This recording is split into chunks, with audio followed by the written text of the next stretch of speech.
What is up, everybody? Kramer with the camera here. It is May 2nd, 2026, and we are going to the Forest Park miniature train. This is a miniature train that's in Fort Worth, Texas, that has been around since the 1950s.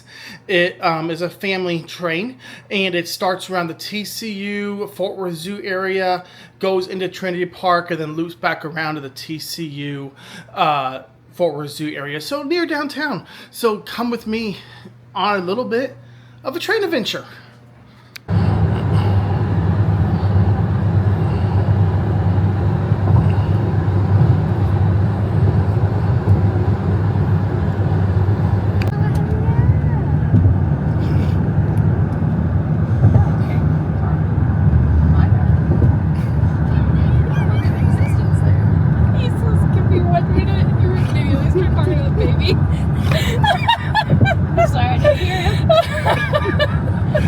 Honestly, it's fine. This is kind of funny. That's right, both of us started chuckling.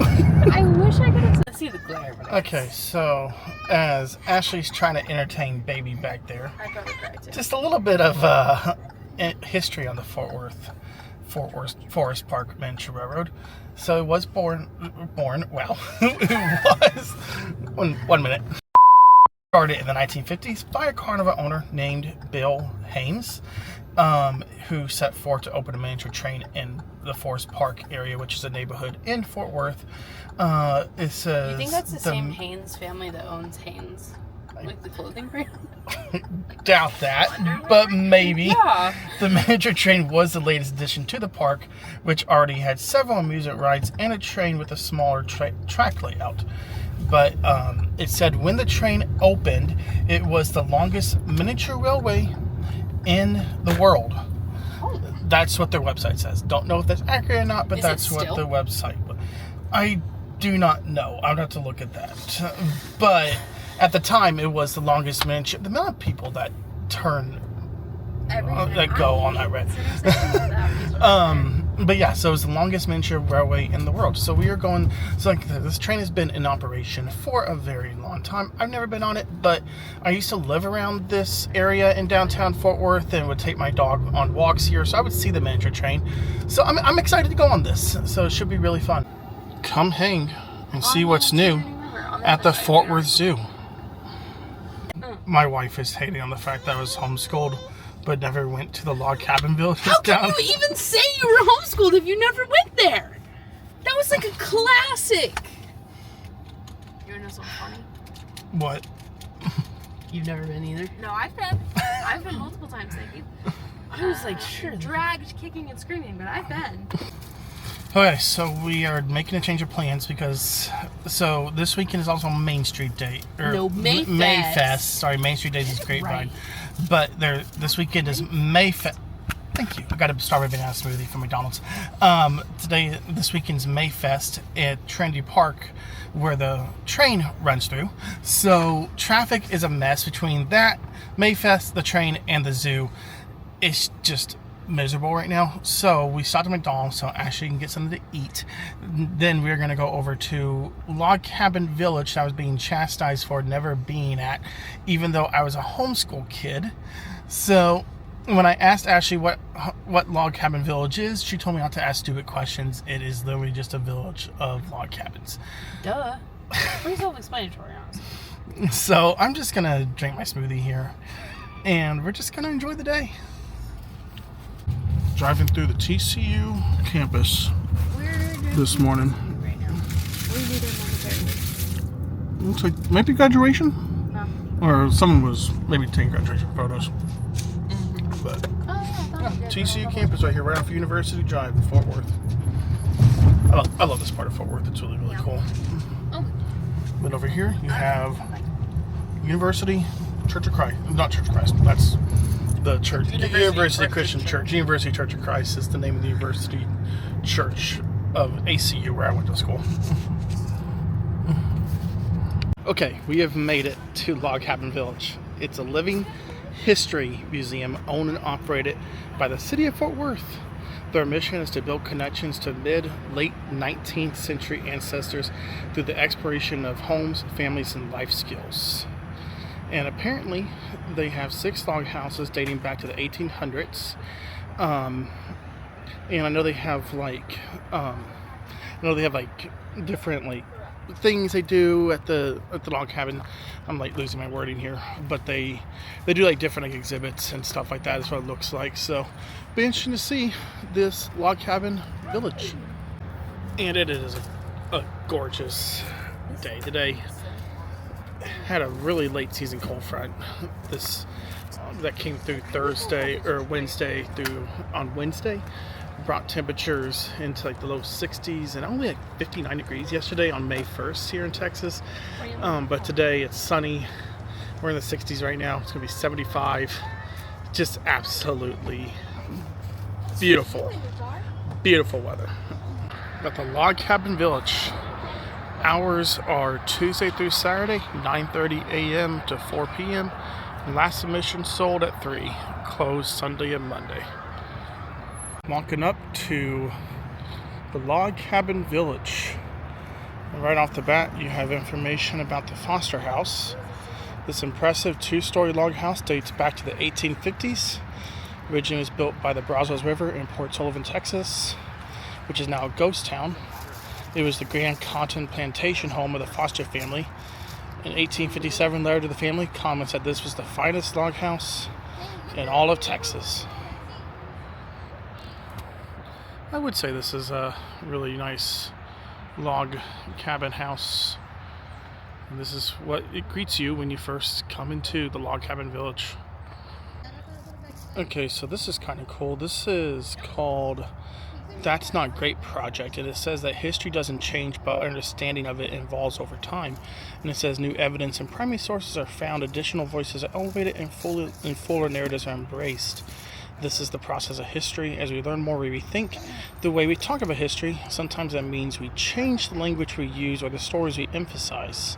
So it says Log Cabin Village is not immune to this shift in perspective, and their historians wrote out their outdoor signage over 15 years ago with the best historical information available. But of course, things change, and sometimes they find out that things are flat out wrong, like the time they wrote that a family had 2 sons and they had 3. So this is where the That's Not Great project comes in. It says when you see a QR code in the upper right hand corner of one of your signs, use your smartphone to see how their perspective has shifted. It's really cool. A seat made of wood here, along with some checkers and some wooden chairs. A couple of plaques point out to me on the ground here for 2 people, Molly and Jefferson Walton, who were both enslaved here. I'm guessing at this cabin from 1853 to 1865.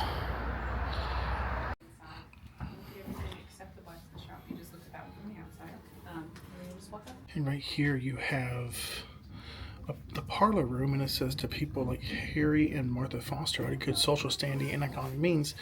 This parlor was a very important room. It was the area of the home where guests were received and entertained.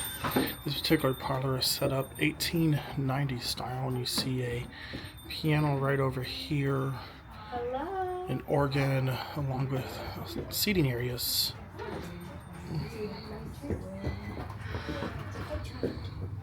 This is my favorite historical building. What's your favorite building so far? Mm-hmm. My favorite historical building, yeah. Well, you should go see if it's historical. You know what I mean. Okay. And the word I was looking for earlier, demonstrations. They have live demonstrations here. So I'll be curious to see what these live demonstrations are, but I'm assuming they're like demonstrations of how life was in the 1800s at a village like this. Okay, so we are going to go through this first building. Okay, so this first building is a traditional 1800s log cabin home. So you have a first floor here with a queen-size bed for mom and dad to stay on. And then up here, you have a loft area for kids. It smells like wood in here. There's a paper here that says find the artifact. So one of the artifacts is a spinning wheel. Found that. You got the loom that's right here. What else? What other artifacts are there, Ashley? The coffee grinder. Coffee grinder. Where's the coffee You gotta grinder? find it. I don't know what a coffee grinder looks like. It looks like this. Coffee grinder? Right. Is it? It's not it right there? No, that's not it. I don't know what you pointed, but No. Where's the coffee grinder? It's probably somewhere right over here, right? no, it's No? not. Where's Yeah, it it at? took Mom and I several. Oh, there it is, right there, right on the wall. Yep. Oh, there. Yeah, there's the coffee grinder right there by the wall. The dominoes. Dominoes. Looking for dominoes. No, I did not. I don't know what I'm looking for right There's now. stuff all the way over here. Oh, okay. Dominoes. Oh, there's the dominoes right over there. Kerosene lamp. Kerosene lamp, which I'm assuming is going to be on the. Would that be it right there? It's right here on the end. Right there on the Yeah, very end of the mantle is the kerosene lamp. And then the loom. The loom. I think I found the loom. The loom's right there. Yeah, I found that already. Yeah. So this is the Pickard log cabin. In the 19th century, many frontier families were self-reliant by necessity. Usually settlers had to adapt to their new surroundings with what little goods they had carried with them by wagon. They quickly learned to survive what they could grow, hunt, and trade for food. This subsistence lifestyle lasted in North Texas until the railroad arrived in the 1870s. Looking over to a much older log cabin over here. Or at least a much older looking log cabin.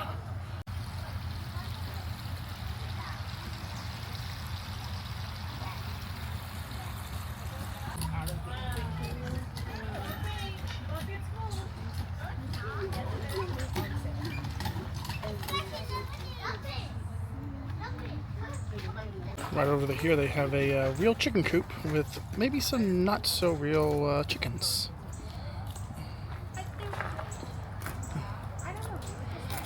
This log cabin that we just walked through is the Sela cabin, and it says early one-room log houses in Texas were very primitive with minimal furnishings. A bed may have been built up into a corner, ropes held up to hay, feather, cornhusker, moss-filled mattresses, homeland quilts sewn together from pieces of old clothing, flour sacks, or other cloth decorated the mattresses. Other pieces of furniture, such as tables and chairs, were handmade. That cabin, you could actually walk around and touch the different things that were in the cabin, but there are some kids, and there's a family with some kids in there, so I decided not to film in there. Here you can pump water out of a whale.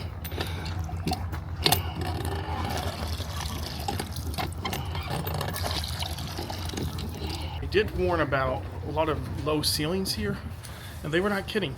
I'm only about 5'10", and I'm having to duck through a lot of these spaces. So unfortunately, the kitchen is closed for repair, but they do have a picture of what the kitchen would normally look like until it is open again. Okay, you have another log cabin here. This is the Parker bedroom. This is a very small, very tiny space, but I do love this little doll here of a looks like maybe a mountain person, a logger. In fact, you have a couple of dolls here in this cabin, and they also have another Find My Artifact. So flat iron, which is right in front of me. They also have a darning egg. I don't know what a darning egg is. It looks like maybe that's the darning egg up there, possibly. There's a folding bed, which I think that might be what this is, possibly. I'm having trouble actually finding some of this stuff. Hey, Ashley, you want to help me find this stuff? Found the flat iron. That one's easy to find. That one's right over here. The darning egg? I was curious about that. Is that the darning egg right over there? Holes in the toes, it peels and so wood. Is that the darning egg? No, that's a heater for the bed. Okay, so that's not a That's darning the egg. darning egg right there. Where? In the chair, on top of the stuff to be mended. Oh, right there. Okay, darning egg. The folding bed. Hopefully The you folding saw bed. that. Yes, I did. I wasn't sure if that was it or not because it looks a little bit different than the picture. But Yeah, but that's it. yeah, this is And the then folding the wash chair. stand. The wash stand. I don't know what I'm looking for. The wash stand. Babe, it's the bowl with the picture underneath it. That little thing. The wash stand is right over there. Yeah, the pink. Oh, the pink thing. That's the wash stand. Yes. And then that is the bed warmer on top of it. And then Ashley was telling me this is the bed warmer that's over here. What's the bed warmer for? To keep your bed warm. Oh, you go to that bed. would make sense. Yeah. Before I you see. go to bed. Like, how do you use it though? I think you get it warm and then you put it in the bed, and then when you go to bed, you take it out. And the fire. It's got coals in it. Oh, so you put coals in it from the fire. Okay, so you put coals on the bed in the bed warmer, put it in the bed, Yeah. and then when you go to bed, keeps your bed warm because you don't have the In heat. case you've got your sheets, you get them warm before you get. Over here you have a washboard with tubs to do laundry. Call for dinner right here. Picture here is the Reynolds Smokehouse. This structure is a typical smokehouse, a very common log outbuilding found throughout 19th century Texas. After hogs were butchered in the winter, the smokehouse was used to preserve the meat. Smoking hams, bacon, sausages, and other meats also provided outstanding flavor. So here is the smokehouse. And you can actually look inside the smokehouse to kind of see what it looked like on the inside. And you can actually see some meat hanging up on the wall or on the ceiling. And this cabin we're coming up on was Howard cabin. And it said this log house was home to Hartsford and Caroline Howard and their children. They immigrated from Georgia to Texas in the 1850s. Once in Texas, Hartford invested heavily in land. He bought several large pieces, which he then divided and sold in smaller lots for a profit. He also served as professional land surveyor and chainman. A chainman is a person who measures distances with a tape measure or surveyor's chain. And this log cabin here is actually a historic Fort Worth Incorporated Preservation Award winner. Really cool. It looks like they have a live demonstration inside, so I'm going to go in there and check it out. That's right. So that fireplace that you see behind you, there's a fireplace just like that on both levels. So that's actually a really special thing about this house. It's a pretty fancy house for when and where and how it was built.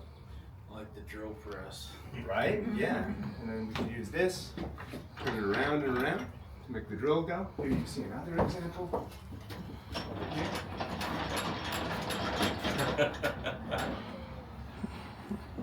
All the different things. How do you work the leg? Right?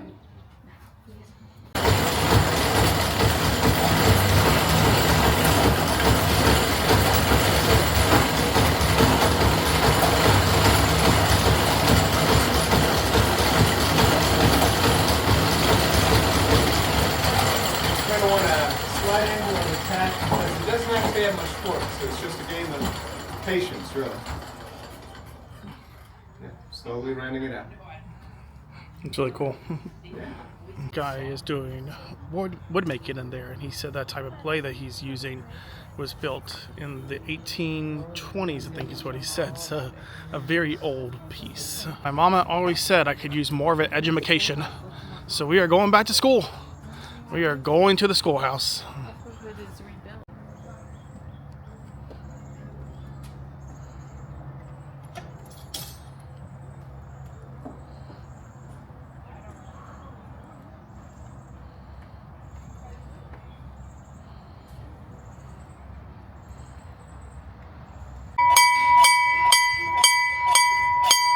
Ringing the bell, saying that it's time for school. School's in session! And here you have a traditional schoolhouse with our president, George Washington, looking over the class as the teacher teaches. You have a clock that I'm sure the kids are looking at anxiously as they're waiting for school to get out for the day. You got some maps here of Texas and of Mexico. And this is where a teacher would have done her teaching, looking over her class.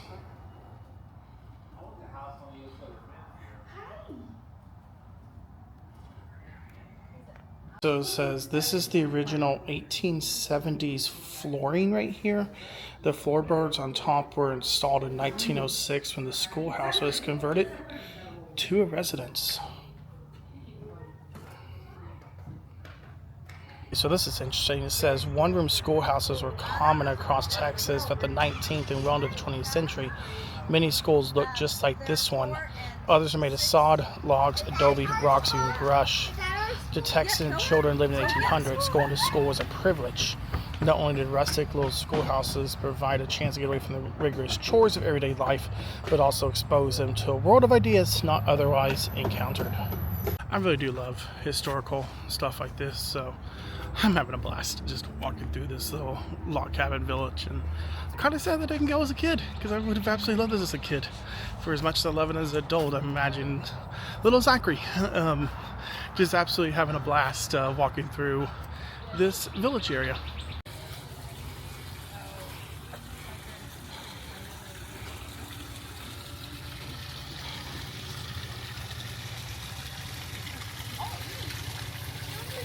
So over here is the blacksmith shop.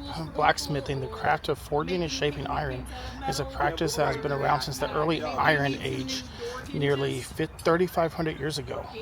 Blacksmithing was brought to Americas with the arrival of Europeans in the 15th century. In the 19th century, Texas blacksmiths were very important. They made iron and steel objects for cutting timber, building houses, farming, hunting, cooking, transportation, and many other uses. Specialist ironsmiths included wheelwrights, who made and repaired wagon wheels, locksmiths, gunsmiths, and farriers who specialized in horseshoes. Casting is casting and molding are when you pour a liquid into the shape that you want it to be. If you want to reshape metal without melting it to a liquid, you swage it. You know, yay, pub trivia nobody needs. But it's just like if you take Play-Doh and smush it in, and you made a heart or a hamburger or whatever you make with it. We can take a piece of metal, heat it up so it's soft, and smush it into the shapes that we need. So maybe you need spoons or ladles. I can swage that. So she said you need to get the metal between 1800 degrees and 2000 degrees to start working with it.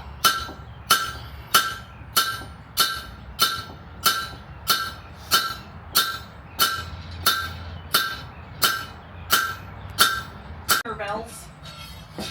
But I'm learning how to cut things using the hot chisel, and I am making progress because I started that this morning. And over here they have a little herb garden, not herb garden. I don't know where the rest of my party went off to. As long as they weren't fascinated by metal making or blacksmith making. This is a really pretty area over here. And she did say that the name blacksmith refers to the type of metal that she is working with. So they have blacksmith, they have whitesmith, I think she said goldsmith as well, but the type of smith depending on the kind of metal you work with. So in that case, she was a blacksmith because she was working in black metal. So I actually didn't know that. That's kind of cool. You have some different flowers over here in the herb garden that have been planted. You have this Texas lantana over here. This is in memory of Janelle McDonald. You have sage way back there. Here you got some parsley. And yeah, you just have a bunch of different herbs in this herb garden.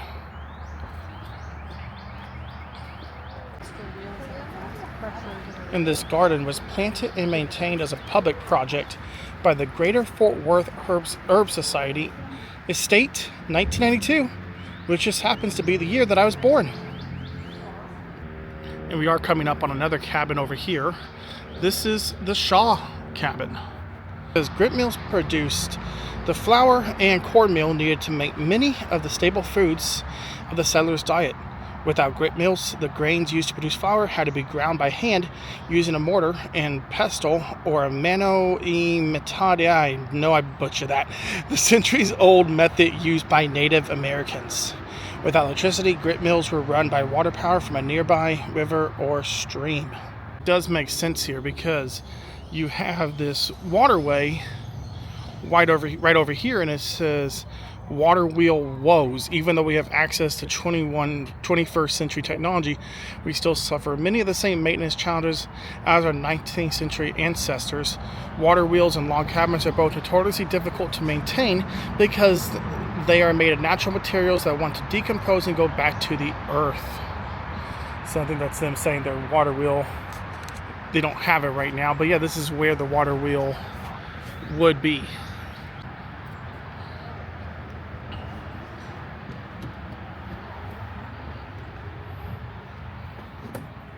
And this is where they would make food like flour and grains and grain type food.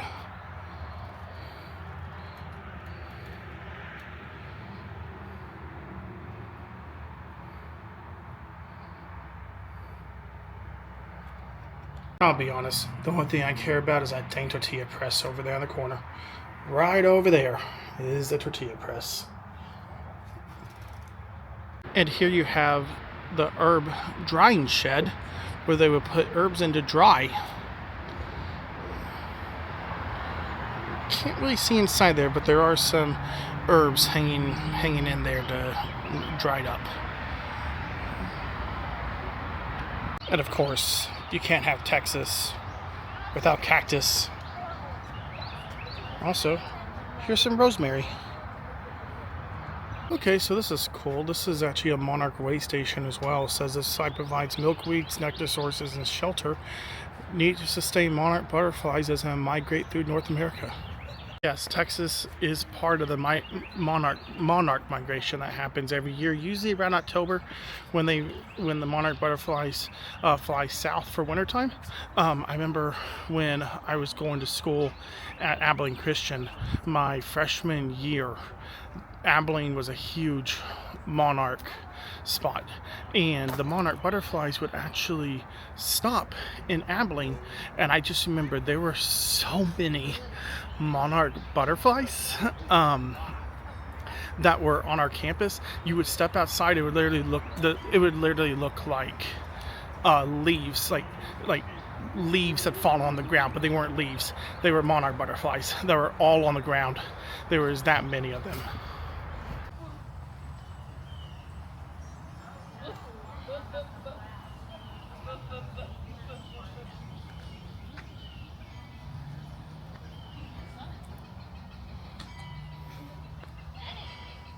And last but not least, we are going over to candle making.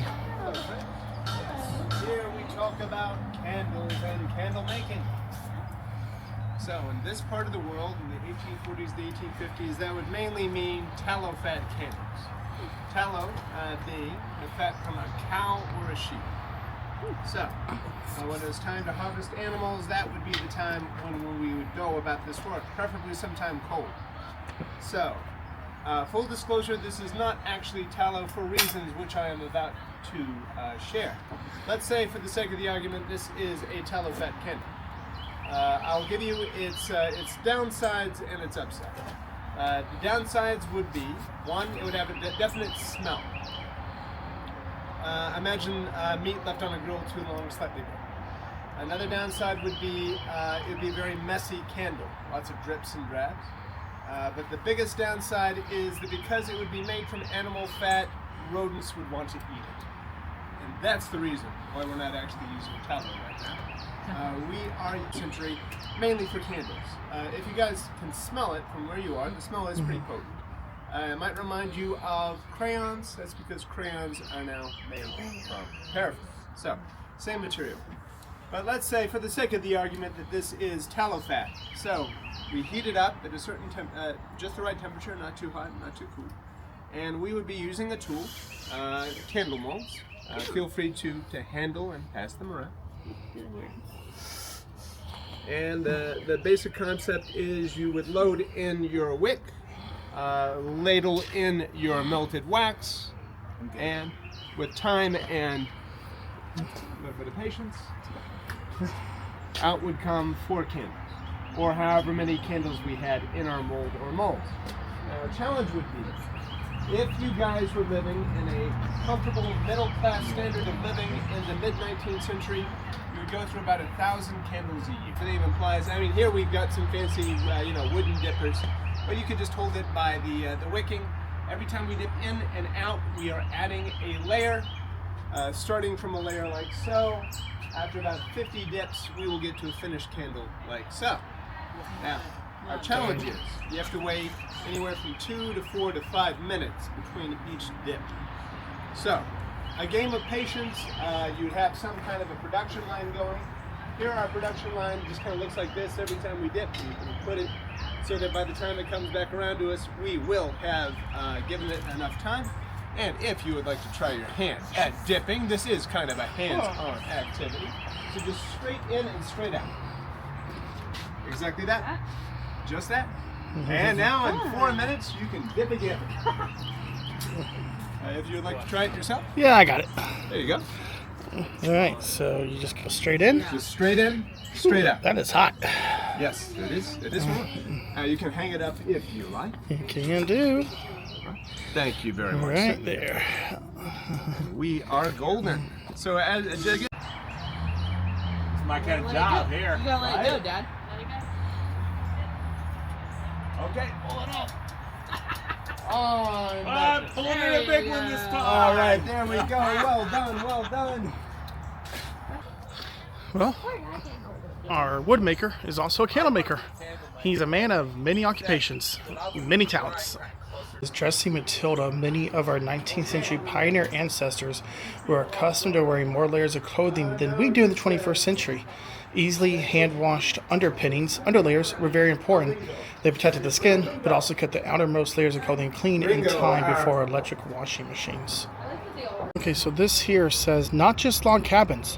While we love log cabins here in the village, not all our ancestors lived in one. From time immemorial, homestyle was directly tied to local resources and cultural norms. If someone lived in a place with lots of tall trees and planned to stay there for a long time, a log cabin probably made a lot of sense. But what about our ancestors who lived in prairie or desert environments with few trees? What about those ancestors whose homes were dependent on seasons of food and trade? Here we explore some of the other types of architecture of our Texas ancestors. So it talks about how there could be adobe houses, stone houses, grass houses, dugout houses, which is dirt, sod, rocks, and scrub cedar, or seasonal housing, such as branches, grasses, and animal hides.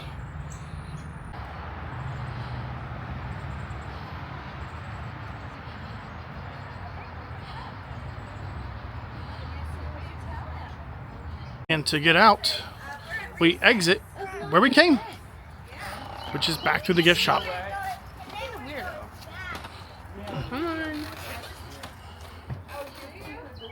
Of course, we are by TCU, so you gotta have some TCU merchandise, memorabilia. I need this magnet, Ashley. It's a museum nerd. Yeah. And I did get the museum nerd. I did get the museum nerd magnet. She allowed it. So yeah. Every financial decision goes by the wife. You know, it's just, it makes life easier.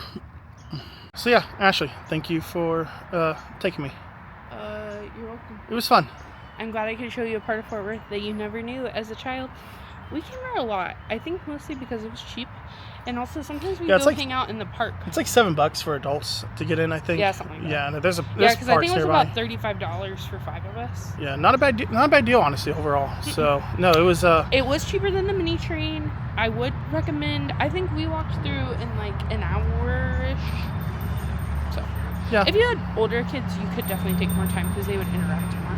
Yeah, it was fun though. Like I said, I had a blast, and yeah, something that's easy and fun to do. And I'm just disappointed that I didn't go as a kid, because I feel like I said earlier in the video, little Zachary would have absolutely loved this. It would have spent so much time here. Yes. And I'm just more disappointed in little my man. parents for never Yeah, you're not probably bringing me the down here. spicy No, kid. probably not. My parents didn't know anything about this. They didn't grow up here in DFW, so they probably didn't actually know a lot about this stuff. And with the baby being 10 months old, Mom wants to take him to In-N-Out. Let's go.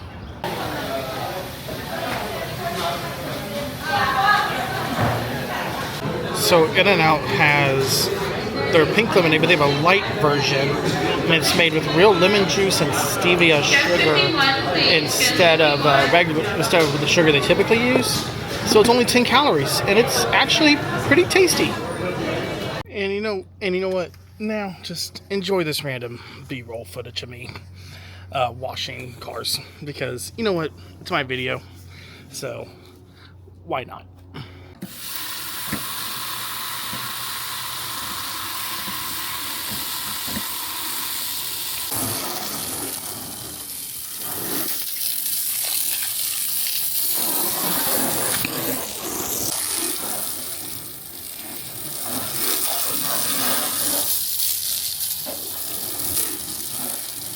Man, that soap dried off really fast. Let's get this rinsed.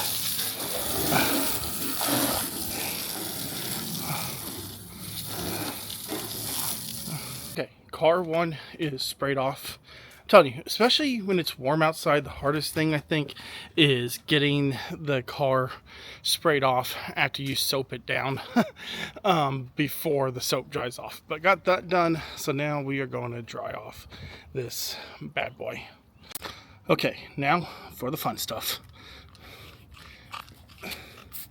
There you go.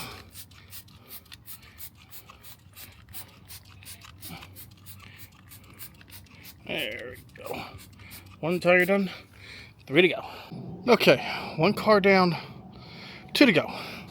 Looks a little streaky, but you know what? I'll take it for what it is. From a distance, it doesn't look bad at all. And it definitely looks cleaner than it was. So, let's get the second one done. And let me tell you, that second one, that's the one that all the bird poop is on. So, we will take care of that right now.